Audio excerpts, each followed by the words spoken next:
NCB times ಮೀಡಿಯಾಗೆ ಸ್ವಾಗತ. ನಾನು ದರ್ಶನ್ ಹುಣಸೂರು. ವೀರಶೈವ ಲಿಂಗಾಯತ ಮಹಾಸಭಾದ 24ನೇ ರಾಷ್ಟ್ರೀಯ ಅಧ್ಯಕ್ಷರಾಗಿ ಸಚಿವರಾದ ಈಶ್ವರ್ ಖಂಡ್ರೆ ಆಯ್ಕೆಯಾಗಿರುವಂತಹ ಹಿನ್ನೆಲೆಯಲ್ಲಿ ತವರು ಜಿಲ್ಲೆ ಬೀದರ್ನಲ್ಲಿ ಸಚಿವ ಈಶ್ವರ್ ಖಂಡ್ರೆಗೆ ಬೃಹತ್ ಅಭಿನಂದನಾ ಸಮಾರಂಭವನ್ನು ಆಯೋಜನೆ ಮಾಡಲಾಗಿತ್ತು. ಬೃಹತ್ ಅಭಿನಂದನಾ ಸಮಾರಂಭದಲ್ಲಿ ಖಂಡ್ರೆ ಸಿಎಂ ಆಗ್ತಾರೆ ಅಂತ ಹೇಳಿ ಭವಿಷ್ಯವನ್ನ ನುಡಿದ್ರು ಹುಲಸೂರ ಶ್ರೀಗಳು. ಹೌದು, ಈಶ್ವರ್ ಖಂಡ್ರೆ ಸಿಎಂ ಆಗ್ತಾರೆ ಅಂತ ಹೇಳಿ ಹುಲಸೂರ ಮಠದ ಶ್ರೀಗಳು ಭವಿಷ್ಯವನ್ನ ನುಡಿದಿದ್ದಾರೆ. ಈಶ್ವರ್ ಖಂಡ್ರೆ ಅವರಿಗೆ ಸಿಎಂ ಆಗುವಂತಹ ಸಾಮರ್ಥ್ಯ ಇದ್ದು ಈ ರಾಜ್ಯದ ಸಿಎಂ ಆಗೇ ಆಗ್ತಾರೆ. ಅಖಿಲ ಭಾರತ ವೀರಶೈವ ಮಹಾಸಭಾದ ರಾಷ್ಟ್ರೀಯ ಅಧ್ಯಕ್ಷರಾಗಿ ಅವಿರೋಧವಾಗಿ ಆಯ್ಕೆಯಾಗಿದ್ದಾರೆ. ಹೀಗಾಗಿ ಖಂಡ್ರೆ ಬಳಿಯಲ್ಲಿ ಸಿಎಂ ಆಗುವಂತಹ ತಾಕತ್ತು ಕೂಡ ಇದೆ. ರಾಜ್ಯದ ಸಿಎಂ ಆಗ್ತಾರೆ ಅಂತ ಹೇಳಿ ಭವಿಷ್ಯವನ್ನ ನುಡಿದ್ರು ಶ್ರೀಗಳು. ಬೀದರ್ನ ಹುಲಸೂರಿನ ಶಿವಾನಂದ ಸ್ವಾಮೀಜಿಗಳು ಈ ಒಂದು ಅಚ್ಚರಿಯ ಹೇಳಿಕೆಯನ್ನ ಕೊಟ್ಟಿದ್ದಾರೆ.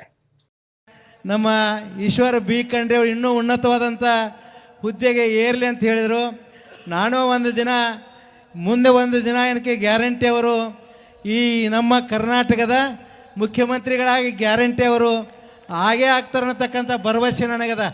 ಯಾಕಂದರೆ ಯಾಕೆ ಈ ಮಾತನ್ನು ನಾನು ಹೇಳ್ತೇನೆಂದರೆ ಅವರಲ್ಲಿ ಆ ತಾಕತ್ತದ ಇವತ್ತು ಅಖಿಲ ಭಾರತ ವೀರಶೈವ ಮಹಾಸಭಾ ಅಧ್ಯಕ್ಷರಾಗಬೇಕಂತೇಳಿ ಎಷ್ಟೋ ಜನ ಏನು ಕೇಳಿದಾಗ ಕಾಯ್ದುಕೊಂಡು ಕೊಟ್ಟಿದ್ರು.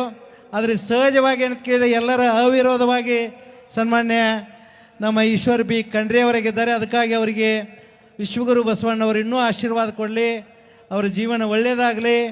ನಿಜವಾಗಿ ಭಾಳ ಉತ್ತಮವಾಗಿ ಒಳ್ಳೆಯ ಸಜ್ಜನ ವ್ಯಕ್ತಿಗಳು ನಮ್ಮ ಸನ್ಮಾನ್ಯ ಈಶ್ವರ್ ಖಂಡ್ರೆ ಅವರಿದ್ದಾರೆ. ಅವರಿಗೆ ದೇವರು ಒಳ್ಳೆಯದು ಮಾಡಲಿ ಅಂತೇಳಿ ಹಾರೈಸಿ ನನ್ನ ಎರಡು ಮಾತುಗಳು ಮುಗಿಸ್ತಿದ್ದೇನೆ. ಓಂ ಶ್ರೀ ಗುರು ಬಸವಲಿಂಗ.